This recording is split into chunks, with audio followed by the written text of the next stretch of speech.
Bonjour à toutes et à tous. J'ai l'immense plaisir d'accueillir aujourd'hui Minggang Zhang, directeur général adjoint de Huawei France. Alors Huawei est un membre important du DigiWorld Institute. Huawei est aussi un sponsor Gold pour notre DigiWorld Summit. Nous aurons l'occasion d'ailleurs d'y revenir au cours de cette interview. Bonjour Minggang. Bonjour Jacques. Alors, Huawei est effectivement un acteur incontournable du monde de l'ICT, du monde des télécoms, dans l'innovation notamment. Est-ce que tu pourrais nous donner quelques éléments concernant ce groupe qui a été créé en Chine en 1987? Est-ce qu'on peut avoir quelques éléments sur la croissance et ce que représente Huawei au niveau mondial notamment? Vous savez très bien que Huawei, c'est un groupe international qui est présent dans plus de 170 pays et régions.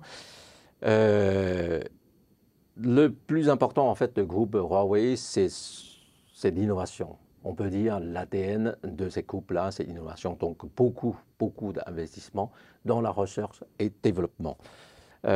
Concernant quelques chiffres très rapidement sur le groupe, en 2022, Huawei a réalisé que 90 milliards de dollars. 90 milliards. 90 milliards, je crois 91, quelque chose, autour de 90 milliards. Et aujourd'hui, en fait, on est en novembre 2023, donc quasiment un an après, donc on le voit, avec le Covid et également avec l'ensemble de l'embargo instauré par les Américaines, Huawei aujourd'hui sort un petit peu en fait de cette tunnel-là parce que depuis 2021-2022, on a un chiffre d'affaires relativement stable et 2023, le premier semestre, on table sur une croissance en fait de 3% et surtout, comme j'ai expliqué, Huawei, c'est un groupe en fait d'innovation. Pendant ces dernières années, on a non seulement bien développé en fait les technologies de télécommunication d'une manière générale, un généraliste, mais aussi sur les différents domaines d'innovation tels que le cloud. On parle beaucoup d'intelligence artificielle, IA génératif. Également, on l'a développer en fait des solutions automotives, intelligentes solutions, donc de AIS. Et évidemment, il y a un domaine qui est aujourd'hui, on parle beaucoup, c'est l'énergie. Et depuis ces dernières années, Huawei a bien développé en fait des solutions qui travaillent sur les énergies solaires. Alors, on va revenir sur effectivement les applications aussi de l'innovation au monde de l'industrie, mais aussi dans les usages du grand public. Mais peut-être auparavant, est-ce qu'il serait possible de revenir sur la place que Huawei a en Europe et en France? Alors, tu es un francophile convaincu, tu as d'ailleurs fait une partie de tes études en France, tu as un parcours international important puisque tu as aussi travaillé et fait tes études aussi pour partie aux États-Unis. Est-ce que tu peux nous dire ce que représentent la France et l'Europe pour Huawei? Ce qui est important, c'est un groupe qui est ADN, c'est la recherche et développement, innovation. Donc évidemment, quand on parle d'innovation, on parle de global.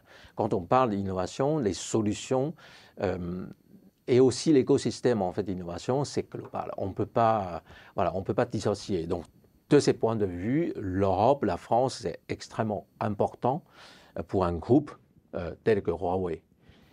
En particulier en France, par exemple, Huawei a une relation en fait très particulière en fait avec la France. Je veux dire particulier dans le sens en fait un peu comme une relation d'amour. Vous voyez en fait. Belle formule. C'est à la fois en fait la culture française. Vous voyez en fait aujourd'hui on travaille beaucoup en France avec les centres de recherche et développement et plus particulièrement, il y a deux points qui sont très importants. On a installé en fait dès 2014 un centre de design industriel et esthétique en France. Et en 2018, on a installé un centre de recherche fondamental sur les mathématiques.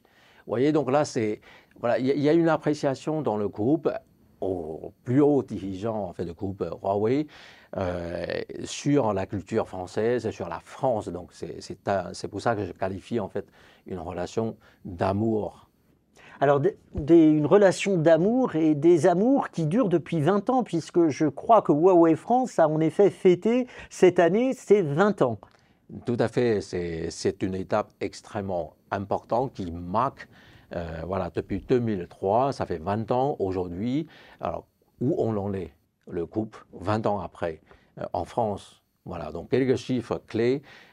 Aujourd'hui, on compte un peu plus de 1000 collaborateurs, hein, en France. Et on a 5 centres de recherche et développement dans les différents domaines que j'ai évoqués tout à l'heure sur le design esthétique et industriel, et également sur les mathématiques appliquées, également sur tout ce qui est de l'optimisation, la recherche sur la couleur, sur les images, etc. Donc vous voyez en fait les smartphones de Huawei depuis plusieurs années, depuis une dizaine d'années, que la qualité d'image en fait, des appareils photo de Huawei sur les smartphones est toujours sur le premier podium. Donc c'est quelque part grâce à ces centres qui est situé en fait à Sophia Antipolis. Et ce centre travaille donc pour l'ensemble du groupe Huawei, ce qui signifie que évidemment, notamment dans les partenariats que vous avez pu faire avec Leica, si je ne me trompe pas. Sur Leica, c'est sur la partie hardware. Ces centres en France, travaillent en fait essentiellement sur la partie software. D'accord. Donc optimisation, la recherche sur donc la qualité, sur comment en fait récupérer le maximum de détails et récupérer le mieux en fait en termes de couleur, etc., sur une image pour restaurer l'image le plus fidèle en fait. Voilà, c'est. Et alors, quels sont les atouts que représente la France, peut-être aussi en termes de compétences, en termes d'éducation, pour le groupe Huawei? Pourquoi avoir choisi la France, par exemple, sur justement cette dimension esthétique? Je pense que la réponse se trouve déjà dans qu'est-ce qu'on a installé en France. Le design esthétique, bon voilà, je n'ai pas besoin d'expliquer, la mode, etc. À Paris, donc ça c'est important. Sinon, la France, c'est un pays, un grand pays qui est à la fois des bases très solides industrielles, mais qui est aussi un pays agriculture. Donc là, ça en fait un pays complet. Et la France, en termes de technologie, voilà, qu'est-ce qu'on n'a pas en France? On a des avions, on a les voitures, on a le nucléaire, voilà. Mais en France, on a également la culture qui est extrêmement riche. Et cette culture, on m'a dit parfois, ouais, bon, quelle est la relation en fait avec la technologie? Mais si, c'est important. C'est-à-dire que la technologie, justement, c'est froide. Voilà, on travaille sur les chiffres 0 et 1. Et là, si on rajoute en fait de l'humanité, on rajoute de la culture, et là, ça devient quelque chose de très très beau. Et c'est pour ça, à la fois la France, l'atout de la France, c'est les compétences industrielles, la culture, et il y a le côté romantique. Ça, il ne faut pas le lier. Au vu en fait des Chinois, la France est d'abord un pays romantique, un pays de mode, un pays de l'art de vivre. Mais on rajoute en fait des technologies et évidemment la France, ça ne manque pas, comme je disais tout à l'heure, les différentes technologies. Donc ça, c'est il y a un mixte complet, un mixte unique. Voilà l'atout de la France et voilà qui attire le groupe Huawei. Alors, tu as cité, Mingong, notamment votre présence à Sophia Antipolis. Il y a d'autres centres de recherche en France, tu as dit 5. Et finalement, comment est-ce que vous participez à la constitution de l'écosystème? Puisque le digital est écosystème, comment vous faites en sorte, effectivement, avec les acteurs locaux, de créer cet écosystème favorable au développement du numérique? C'est très important, en fait, cette question-là, parce que là, les différents secteurs, là où on s'est installé, évidemment, en France, vous voyez, on travaille avec des acteurs français, partenaires, fournisseurs, on a plus de 300 en France, en rajoutant à cela, par exemple, des centres de recherche qui travaillent en collaboration également avec l'écosystème français et en particulier avec les centres de recherche, avec des universités françaises et européennes. Voilà, on est dans un contexte européen qu'on parle. Hein. En France, je parlais en fait qu'on a 5 centres de recherche et développement et on a également un centre de recherche fondamental et sur les mathématiques, là vous voyez. Et donc tout ça, ça tisse comment dire, un réseau en France, mais aussi en Europe. Donc c'est bien maillé en fait. C'est bien maillé en fait en travaillant en collaboration avec les centres en Chine de chez Huawei ou les centres en Europe, en Suède, en Allemagne, etc. Donc de Huawei. Donc là c'est très important. Je veux dire dans le sens où un développement dans un écosystème en amont, en l'aval. En amont, voilà, la recherche et le développement, donc cette chaîne de valeur qui est créée par, évidemment, par Huawei, mais sur place, en ayant en fait les atouts globaux.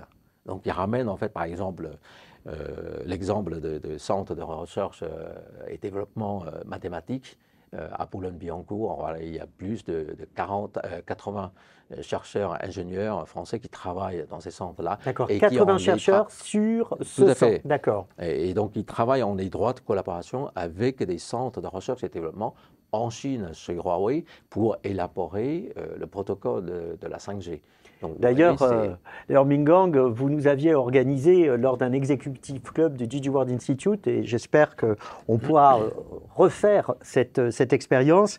Vous nous aviez organisé un point de rencontre entre vos laboratoires présents à Paris, à Shenzhen, à Munich, à Bruxelles. Ouais, donc un maillage effectivement important.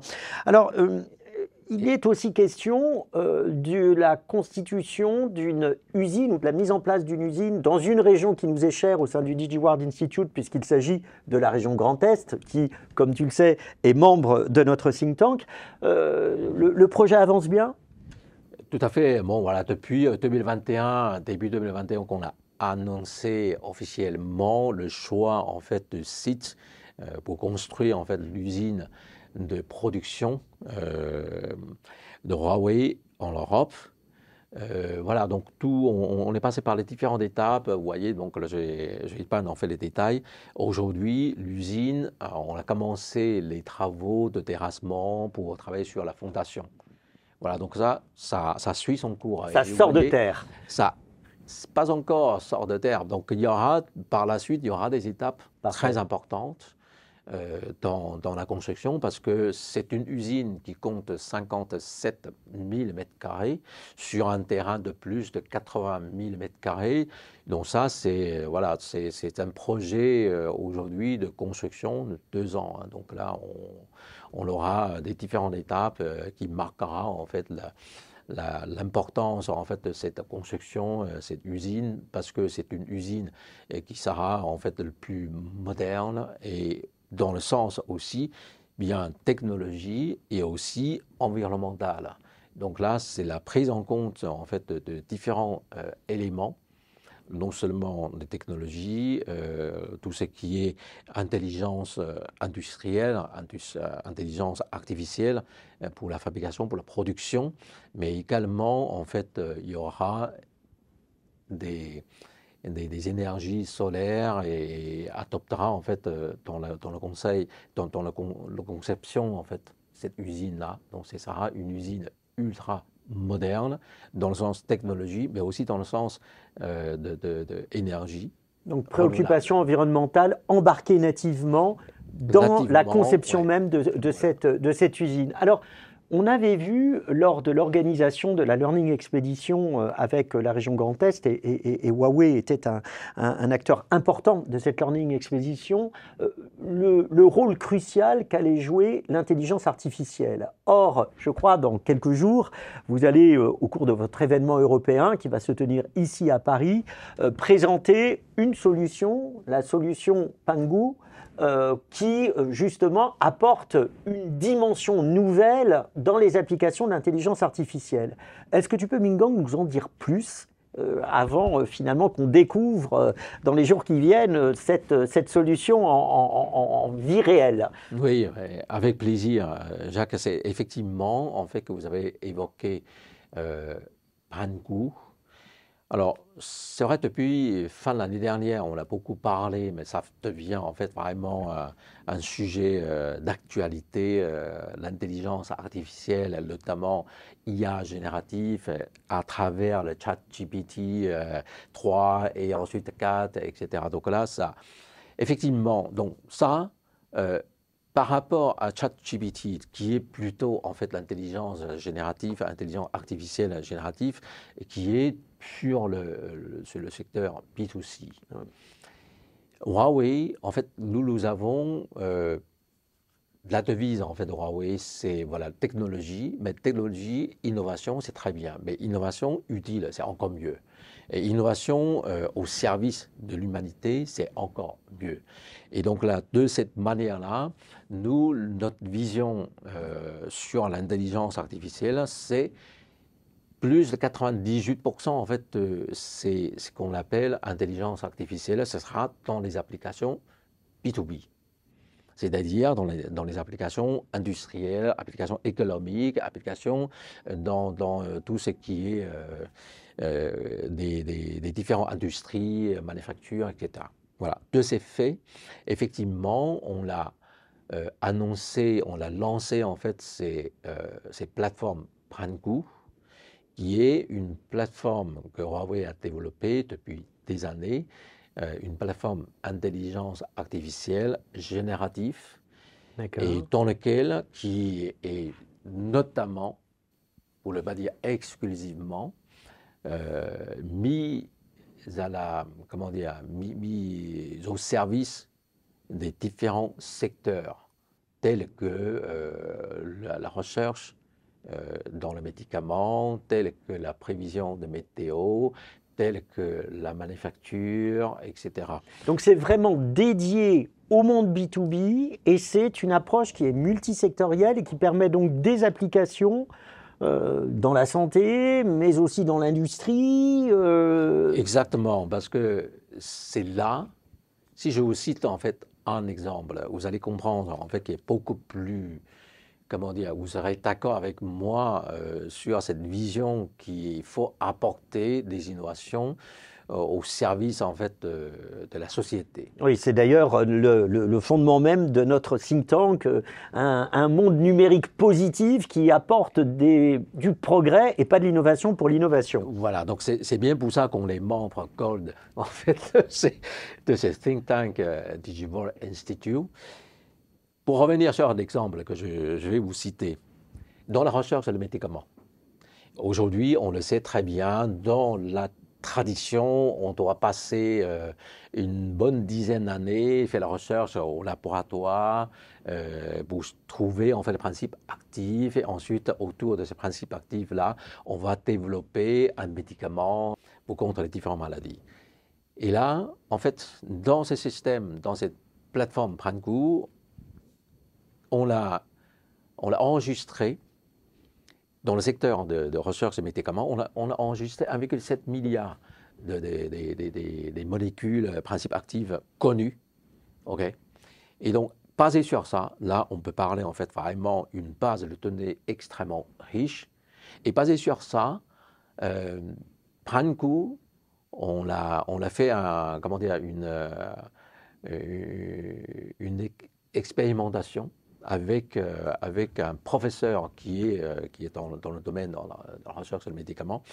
Donc, on lui a fourni, en fait, voilà, le système Pranku. Donc, il a rentré ses données qui veut trouver tel médicament, etc. Donc, en à peine 2 mois, moins de 2 mois, il a trouvé le principe actif.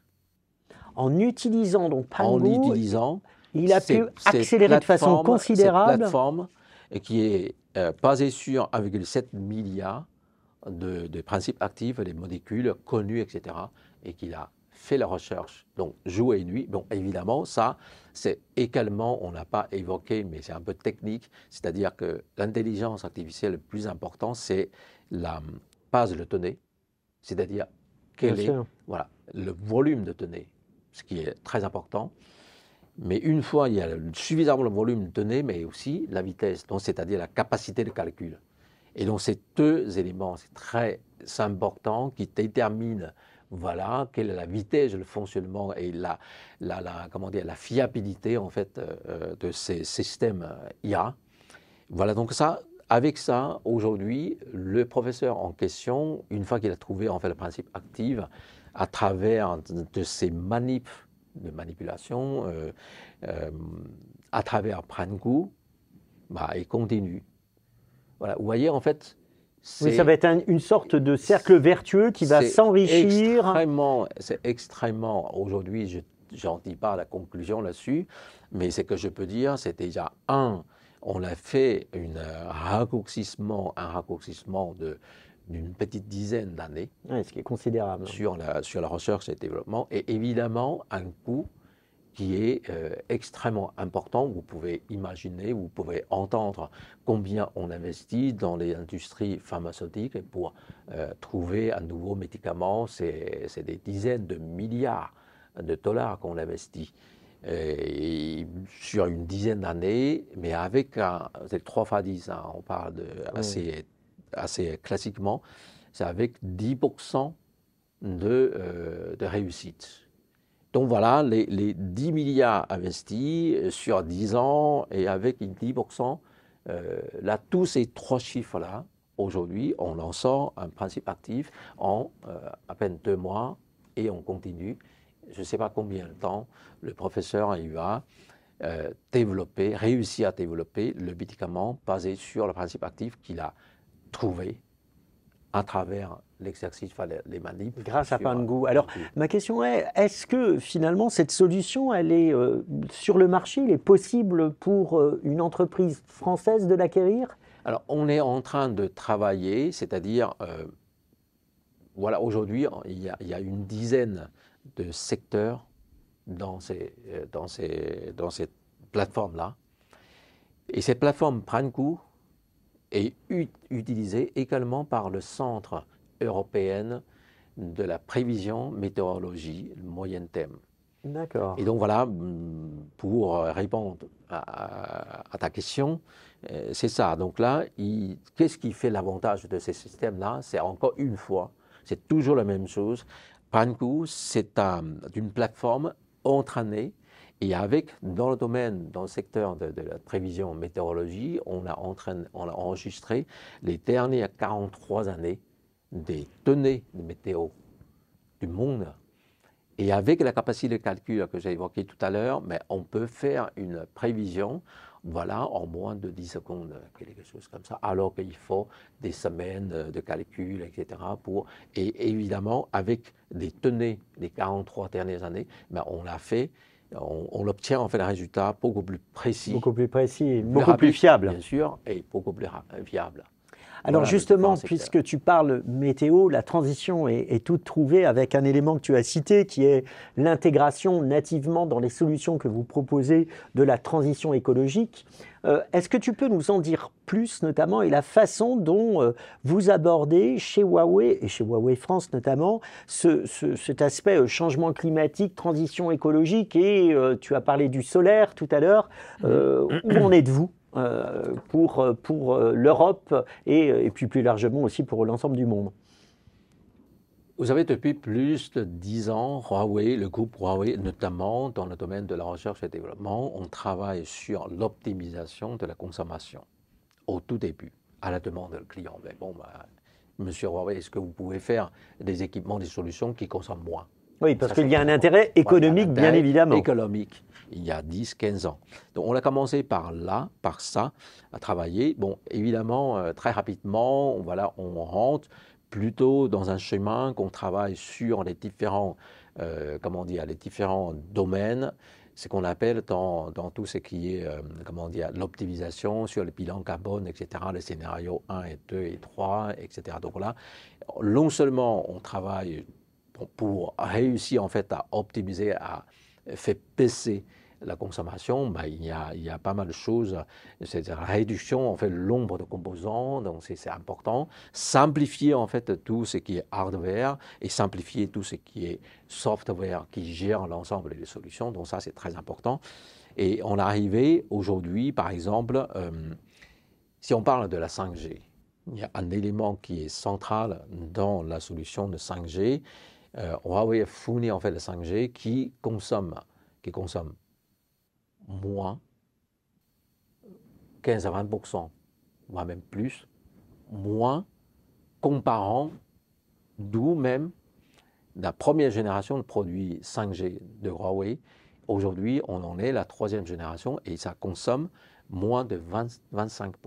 Donc alors même que ces équipements étaient déjà moins énergivores que les équipements anciens, vous êtes encore en progression continue par rapport justement à cette Tout à fait, et pas économies. si ancienne que ça, parce qu'en fait, les premières générations qui est sortie en 2018, 2019. Oui, parce que c'est récent. D'accord. Oui. Et on a sorti en fait la troisième génération en France à installation, c'est courant 2020. Vous voyez, donc là, c'est déjà ça. Donc, évidemment, il y a également des comparaisons. Là, je ne le cite pas ici parce que ça concerne en fait nos confrères et donc là, les opérateurs pourraient en fait vous donner les réponses là-dessus. Donc ça, c'est important. D'abord, on développe, on innove, on développe des technologies parce que notre devise, je disais tout à l'heure, c'est que la technologie pour tous, la technologie au service de l'humanité, de la société. Donc évidemment, on a pris en compte également ces facteurs aujourd'hui sur l'environnement. C'est l'urgence climatique. Et donc, depuis des années qu'on travaille dessus, donc on fait des optimisations, les réutilisations, le recyclage, la réduction. Donc, il y a dans le jargon, en fait, il y a un taux qui s'appelle 3R.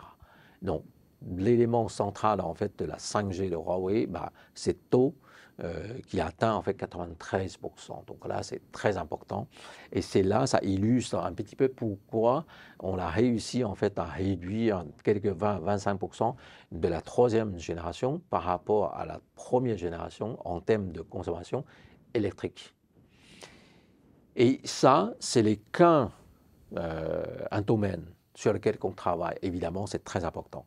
Un fournisseur de technologie se doit vraiment travailler sur ce domaine-là pour fournir les technologies le moins énergivore possible. Mais ça, ce n'est pas suffisant, évidemment. Donc, on l'a, depuis quelques années, on l'a travaillé, on l'a également travaillé sur des solutions pour travailler sur les énergies solaires. Donc là, qu'est-ce qu'on fait dans ce domaine-là, énergie solaire?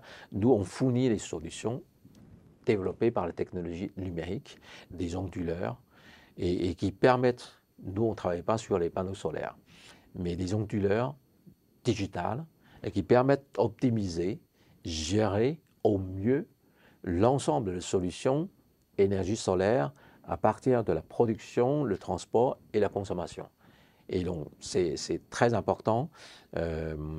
C'est une sorte, en fait, comme de cerveau, finalement, qui permettrait d'optimiser les différentes... En permanence, en fonction, en fait, des situations, ensoleillement, la consommation, etc. Donc, qui permet, en fait, d'optimiser en permanence et en même temps, grâce à ces technologies numériques, qui peut détecter toutes les défaillances en fait des panneaux en maintenance solaires, prédictive et préventive. En maintenance prédictive et préventive, et notamment quand vous avez une centrale solaire qui génère 10 mégawatts, 10 gigawatts, à ce moment-là, vous avez un champ de panneaux solaires énorme en termes de l'ombre. À ce moment-là, avec la solution numérique proposée par Huawei, ben vous pouvez voir sur l'écran s'il y a un panneau solaire et qui est en défaillance et voilà, on le voit, c'est où, et on peut intervenir directement sur le panneau où il y a un problème. Ce qui permet donc, on le voit bien là, d'entrer dans cette fameuse industrie 5.0 sur laquelle nous travaillons au sein du DigiWorld Institute en fait, et Société 5.0 finalement. Merci beaucoup Minggang. On aura le plaisir de se retrouver le 15 novembre au Huawei Connect, puisque vous nous faites l'honneur de nous accueillir au sein d'un DigiWorld Executive Club. Donc on aura cette possibilité de toucher du doigt, si je peux dire, les différentes applications, notamment concernant Pangu, mais d'autres initiatives. Et puis nous nous retrouverons aussi le 1er décembre en séance plénière, puisque Huawei, comme on l'a dit, est sponsor Gold du DigiWorld Institute. Et puis par ailleurs, nous illustrerons certaines des innovations que Huawei a mis en œuvre dans le cadre de notre DigiWorld Yearbook. Un énorme merci Minggang et à bientôt. Merci Jacques.